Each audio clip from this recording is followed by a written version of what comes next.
যে সরকারি আসুক, চীন বাংলাদেশ সহযোগিতা অব্যাহত রাখার আহ্বান প্রধান উপদেষ্টার। শিবিরের আক্রমণের শিকার হচ্ছেন বিএনপির নারী সমর্থকরা, অভিযোগ রুহুল কবির রিজভী। এবং বর্তমানে কাদের রাজনীতি চলছে, মন্তব্য নাহিদ ইসলামের।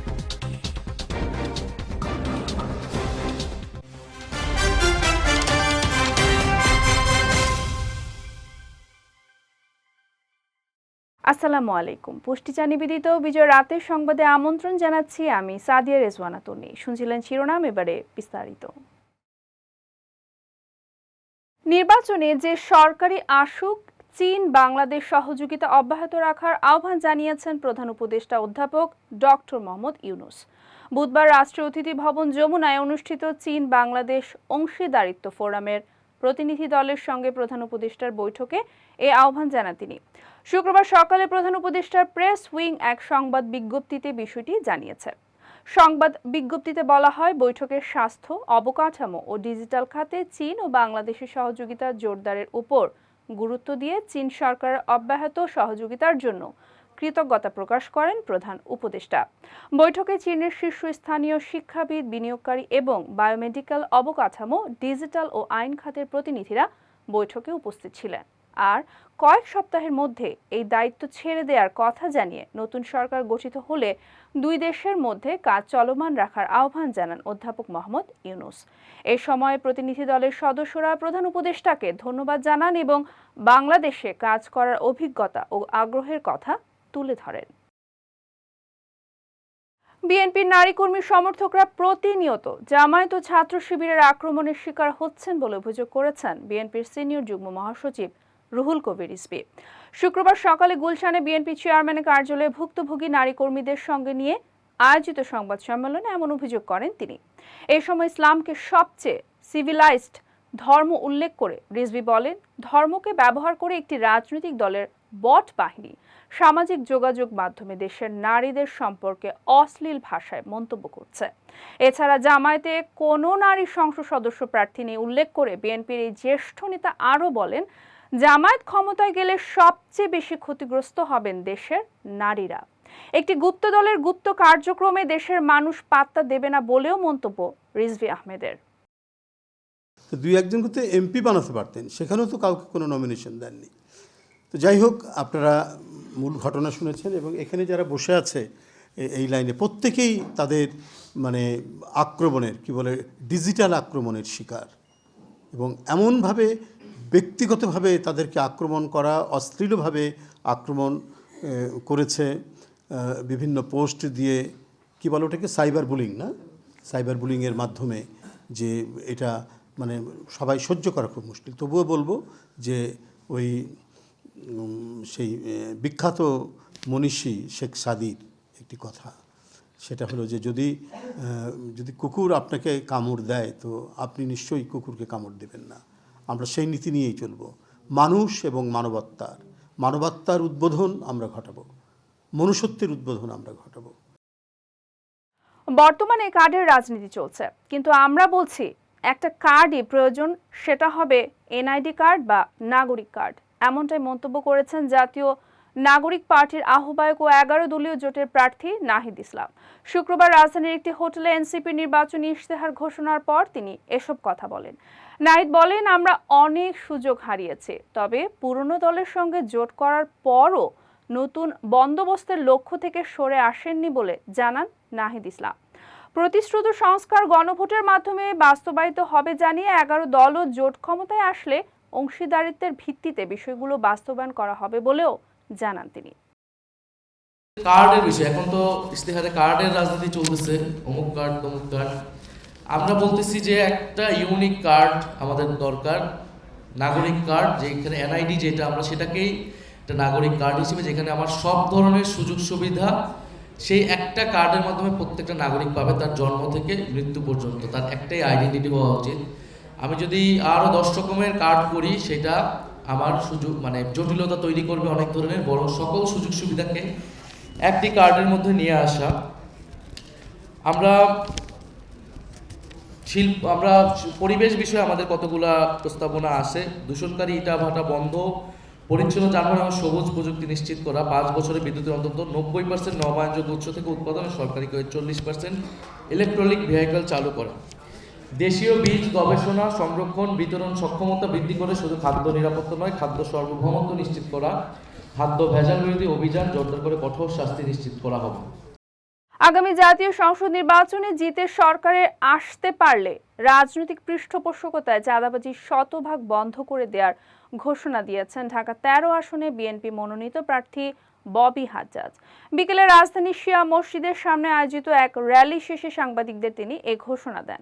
এই সময় একটি মহল আমাদের নেতাকর্মীদের উস্কানি দিয়ে নির্বাচনকে বাধাগ্রস্ত করার চেষ্টা করছে জানিয়ে তিনি বলেন, আমাদের নেতাকর্মীদের শান্ত থাকা ও কোনো প্রকার উস্কানিতে সাড়া না দেওয়ার জন্য আহ্বান জানিয়েছি। এছাড়াও নির্বাচনে জয়লাভ করলে রেড জোনে থাকা মোহাম্মদপুরকে গ্রিন জোনে নিতে কাজ করবেন বলেও জানান তিনি। রমজানের আগে চড়া মুরগির বাজারে কেজি প্রতি মুরগির দাম বেড়েছে 15 থেকে 20 টাকা পর্যন্ত। বিক্রেতারা বলছেন, চাহিদা বেশি হওয়ার দাম বাড়তি মুরগির। সহকর্মী সাকিবুর রহমানের ক্যামেরায় রাজধানীর বাজার ঘুরে আরও জানাচ্ছেন সায়ন সাব্বির। আগামী ফেব্রুয়ারি মাসের মাঝামাঝি সময়ে শুরু হতে যাচ্ছে পবিত্র রমজান, আর তাই আসন্ন রমজানকে কেন্দ্র করে এখনই মুরগির বাজারে এর প্রভাব পড়তে শুরু করেছে। গত সপ্তাহের তুলনায় ব্রয়লার মুরগির দাম প্রতি কেজিতে বেড়েছে 15 থেকে 20 টাকা। ব্রয়লারের দামও বাড়ছে, সোনালী মুরগির দামও বাড়ছে, দেশিও বাড়ছে। ব্রয়লার কেজিতে বাড়ছে, মনে করেন পাইকারি বাড়ছে 15 টাকা। এদিকে রাজধানীতে শীতের তীব্রতা কম থাকলেও দেশের বিভিন্ন অঞ্চলে রয়েছে শীতের দাপট, যার ফলে শীতের সবজির বাজারে মিলছে স্বস্তি। 60 টাকার নিচে মিলছে প্রায় সব ধরনের সবজি, আর আগের দামেই বিক্রি হচ্ছে আলু, পেঁয়াজ, আদা ও রসুন। গত সপ্তাহে এই সপ্তাহে মালের দাম একটু কম, দাম কমছে আল্লাহর রহমতে। ভেন্ডি গত সপ্তাহে ছিল 200 টাকা কেজি, এই সপ্তাহে হলো 140 টাকা কেজি। বটবড়ি হলো আজকের বাজারে 160 টাকা। বাজারে পণ্যের দামে ওঠানামায় বিপাকে পড়ছেন ক্রেতারা, তাই বাজার তদারকির মাধ্যমে দাম কমানোর দাবি তাদের। আমাদের তো একটা নির্দিষ্ট বাজেট থাকে, সেই বাজেটের পরে যখন বাড়তি দাম দিতে হয় তখন তো আমাদের কষ্ট হয়। অবশ্যই একটা স্থিতিশীল পরিবেশ চাই। বাজারের এমন পরিস্থিতিতে কবে নাগাদ নিত্যপণ্যের দাম ক্রেতাদের নাগালে আসবে সে প্রশ্ন থেকেই যায়। রাজনীতির মাঠের যে উত্তাপ, সে উত্তাপ ছড়িয়েছে রাজধানীর বাজারেও। আবারও হঠাৎ করেই দাম বেড়েছে ব্রয়লার মুরগি ও দেশি মুরগি সহ সোনালী মুরগির। প্রতি কেজি মুরগিতে দাম বেড়েছে 20 থেকে 30 টাকা পর্যন্ত। বিক্রেতারা বলছেন, সরবরাহ কম থাকার ফলেই দাম বেড়েছে মুরগির। সায়ন সাব্বির, বিজয় টিভি, ঢাকা। সারা দেশে শীতের তীব্রতা ফের বেড়ে যেতে পারে বলে জানিয়েছে আবহাওয়া অধিদপ্তর। শুক্রবার সকাল 9টা থেকে পরবর্তী 120 ঘন্টার পূর্বাভাসে জানানো হয়েছে, দেশের বিভিন্ন অঞ্চলে তাপমাত্রা কিছুটা কমে আবার স্থিতিশীল থাকতে পারে। আগামী 5 দিনই আংশিক মেঘলা আকাশের সঙ্গে দেশের অধিকাংশ এলাকায় শুষ্ক আবহাওয়া বিরাজ করবে। এই সময় রাত থেকে সকাল পর্যন্ত কোথাও কোথাও হালকা থেকে মাঝারি কুয়াশা পড়ার সম্ভাবনা রয়েছে। পূর্বাভাসে আরও জানানো হয়, শনিবার রাতের তাপমাত্রা সামান্য কমতে পারে, তবে দিনের তাপমাত্রা মূলত অপরিবর্তিত থাকবে। রোববার সারা দেশে রাত ও দিনের তাপমাত্রা স্থিতিশীল থাকতে পারে। এছাড়া সোমবার সারা দেশে রাত ও দিনের তাপমাত্রা সামান্য কমতে পারে এবং মঙ্গলবার রাত ও দিনের তাপমাত্রা কিছুটা বেড়ে যেতে পারে। এবারে পুষ্টি চিনি গুঁড়া চাল নিবেদিত জেলার সংবাদ।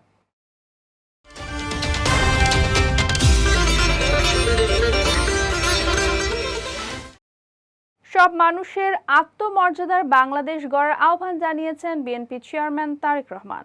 শুক্রবার দুপুরে বগুড়া শহরের একটি হোটেলে সিএসএফ গ্লোবালের আয়োজনে বিশেষ চাহিদা সম্পন্ন শিশু কিশোরদের মাঝে হুইলচেয়ার বিতরণ অনুষ্ঠানে তিনি এ আহ্বান জানান। বিশেষ চাহিদা সম্পন্ন শিশুদের প্রতি সমাজের দায়িত্ব স্মরণ করিয়ে দিয়ে তিনি বলেন, তাদের অনেকের মধ্যে এমন অনেক গুণ আছে যা আমাদের অনেকের নেই।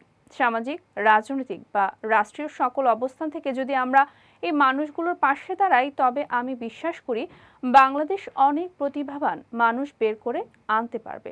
তারেক পত্নী ডাক্তার জোবাইদা রহমানের উদ্যোগে আয়োজিত অনুষ্ঠানে বিশেষ চাহিদা সম্পন্ন 10 জন শিশুকে হুইলচেয়ার উপহার দেয়া হয়। অনুষ্ঠানে ডাক্তার জোবাইদা রহমানও বক্তব্য রাখেন।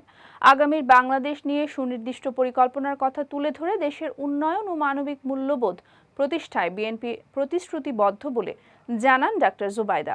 অনুষ্ঠান শেষে বগুড়া বাইতুর রহমান সেন্ট্রাল মসজিদে জুম্মার নামাজ আদায়ের পর মহস্থান ঘরে হযরত শাহ সুলতান বলখি মাহি সওয়ার রাদিয়াল্লাহু তাআলা আনহু এর মাজার জিয়ারত শেষে রংপুরের উদ্দেশ্যে যাত্রা করেন তারেক রহমান। ক্ষমতায় যাওয়ার আগে দেশের জনগণ যাদের হাতে নিরাপদ নয়, ক্ষমতায় যাওয়ার পর তারা জনগণের জন্য আরও বেশি ঝুঁকিপূর্ণ হয়ে পড়বে বলে মন্তব্য করেছেন জামায়াতে ইসলামের আমির ডাক্তার শফিকুর রহমান। দুপুরে নোয়াখালীর মাইজদি শহরের জেলা স্কুল মাঠে আয়োজিত 11 দলীয় জোটের নির্বাচনী সমাবেশে প্রধান অতিথির বক্তব্যে তিনি এই মন্তব্য করেন। বলেন, যারা দেশকে ভালোবাসার প্রমাণ দিতে পেরেছে তাদের হাতে ক্ষমতা আসলে ভালোবাসার একটা দেশ তৈরি করা সম্ভব হবে। তাই সারা বাংলায় এখন ন্যায় ও ইনসাফের পক্ষে বাঁধ ভাঙা জোয়ার শুরু হয়েছে। এই সময় জুলাই যোদ্ধারা আগামী 13 তারিখ থেকে নতুন একটি বাংলাদেশ দেখার জন্য মুখিয়ে আছে বলেও মন্তব্য করেন জামায়াত আমির। সমাবেশে নোয়াখালী জেলা জামায়াতের আমির ইসহাক খন্দকারের সভাপতিত্বে 11 দলীয় জোটের নেতারা বক্তব্য রাখেন। দুর্নীতিমুক্ত বাংলাদেশ গড়ার জন্য লড়াই শুরু করেছি। আমরা সরকারি কর্মচারীদের ন্যায়সঙ্গত বিষয়টা দরদের সাথে, সম্মানের সাথে বিবেচনায় নিয়ে পে কমিশনকে বলবো যে যথাযথ রিকমেন্ডেশন আপনারা আমাদের কাছে দেন, যাতে একজন মানুষ সরকারি চাকরি করার পরে দ্বিতীয় কোনো রুজির সন্ধান তাকে করতে না হয়, আর টেবিলের নিচে যেন হাত ঢুকাইতে না হয়। এরপরে যারা সততার রাস্তা ছেড়ে দেবেন তাদেরকে সংশোধনের জন্য চেষ্টা করব, সংশোধন না হলে কঠোর অবস্থান নেব। নির্বাচনকালীন নৌবাহিনীকে নিরাপত্তা নিশ্চিত, অপরাধ দমন ও অপারেশনাল প্রস্তুতি আরও জোরদারের নির্দেশনা দিয়েছেন কমান্ডার খুলনা নৌ অঞ্চল rear admiral AKM Zakir Hossain. আজ বরগুনা নৌবাহিনী দায়িত্বপ্রাপ্ত এলাকা পরিদর্শনকালে তিনি এই নির্দেশনা দেন। বলেন, নির্বাচন ঘিরে শান্তি শৃঙ্খলা রক্ষা ও জনগণের নিরাপত্তা নিশ্চিতে নৌবাহিনী প্রস্তুত রয়েছে। একই সঙ্গে দায়িত্বশীলতা ও পেশাদারিত্বের সঙ্গে কাজ করতে নৌ সদস্যদের প্রতি আহ্বান জানান rear admiral AKM Zakir Hossain. এই সময় উপস্থিত ছিলেন জেলা প্রশাসক তাসলিমা আক্তার ও জেলা পুলিশ সুপার মোহাম্মদ কুদরতি খুদা সহ অনেকেই। বাংলাদেশ ও ভারতীয় কোস্ট গার্ডের তত্ত্বাবধানে দুই দেশের আটককৃত জেলেদের বন্দি বিনিময় সম্পন্ন হয়েছে। বিকেলে কোস্ট গার্ডের মিডিয়া কর্মকর্তা লেফটেন্যান্ট কমান্ডার সিয়ামুল হক এই তথ্য নিশ্চিত করেন। তিনি জানান, বাংলাদেশ জলসীমার মধ্যে অবৈধভাবে মৎস্য আহরণরত অবস্থায় গত 18 ও 23 অক্টোবর দুটি ভারতীয় ফিশিং বোট সহ 23 জন জেলেকে আটক করে নৌবাহিনী।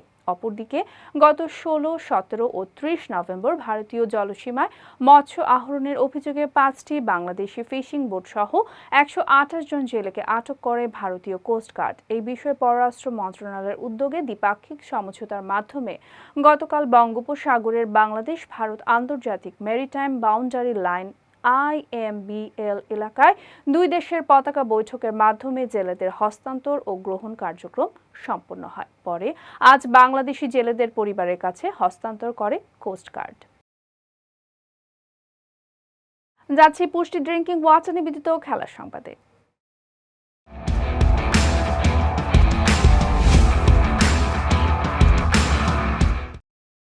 নেপালের কীর্তিপুরে ইতিহাসের দ্বিতীয় সর্বোচ্চ টি20 দলীয় রান সংগ্রহ করে স্কটল্যান্ডের বিপক্ষে রেকর্ড ব্যবধানে জয় পেয়েছে বাংলাদেশ নারী ক্রিকেট দল। এতে চলমান বিশ্বকাপ বাছাই পর্বে টানা তৃতীয় জয় উদযাপন করল টাইগ্রেসরা। আজ ত্রিভুবন ক্রিকেট গ্রাউন্ডে সুপার 6 ম্যাচে টস জিতে ব্যাটিং শুরু করে বাংলাদেশ। অধিনায়ক নিগার সুলতানা জ্যোতি 56 রান করে হাফ সেঞ্চুরি তুলে নেন, আর সোবহানা মোস্তারি 47 রান যোগ করেন। এতে 20 ওভারে 5 উইকেটে 191 রানের বড় সংগ্রহ গড়ে টাইগ্রেসরা। জবাবে স্কটল্যান্ড মাত্র 101 রানে অল আউট হলে রানের ব্যবধানে তৃতীয় বড় জয় নিয়ে মাঠ ছাড়ে লাল সবুজের দল। এদিন দলের হয়ে সর্বোচ্চ 3 উইকেট নেন মারুফা আক্তার, এছাড়া 2 উইকেট শিকার করেন স্বর্ণা আক্তার।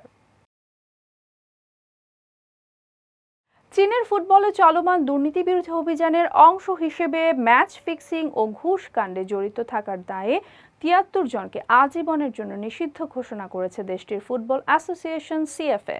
নিষিদ্ধের মধ্যে রয়েছে চীনের সাবেক জাতীয় দলের প্রধান কোচ লি তিয়ে। একই সঙ্গে 13টি শীর্ষ পেশাদার ক্লাবের বিরুদ্ধে কঠোর শাস্তিমূলক ব্যবস্থা নেওয়া হয়েছে।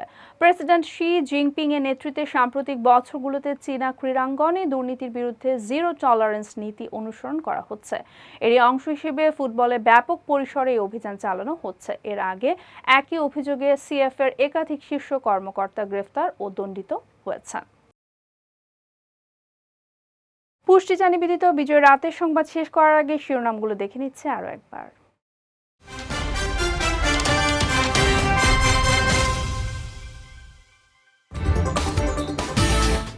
যে সরকারি আসুক, চীন বাংলাদেশ সহযোগিতা অব্যাহত রাখার আহ্বান প্রধান উপদেষ্টার। শিবিরের আক্রমণের শিকার হচ্ছেন বিএনপির নারী সমর্থকরা, অভিযোগ রুহুল কবির রিজভীর।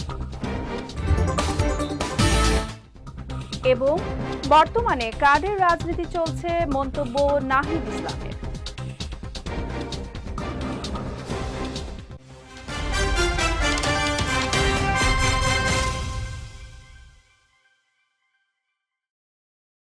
বিজয় রাতের সংবাদ শেষে আজকের মতো আমি সাদিয়া রেজওয়ানা তনি আপনাদের কাছ থেকে বিদায় নিচ্ছি। আগামীকাল একই সময় নতুন সব খবর দেখতে চোখ রাখুন বিজয় টিভিতে। এছাড়াও আজকের বিজয় রাতের সংবাদের ভিডিও দেখতে পারেন আমাদের ইউটিউব এবং ফেসবুক পেজে। আমাদের ইউটিউব হলো youtube.com/bijaytvofficial এবং আমাদের ফেসবুক পেজ হলো facebook.com/bijaytvlimited। এতক্ষণ সঙ্গে থাকার জন্য ধন্যবাদ সবাইকে।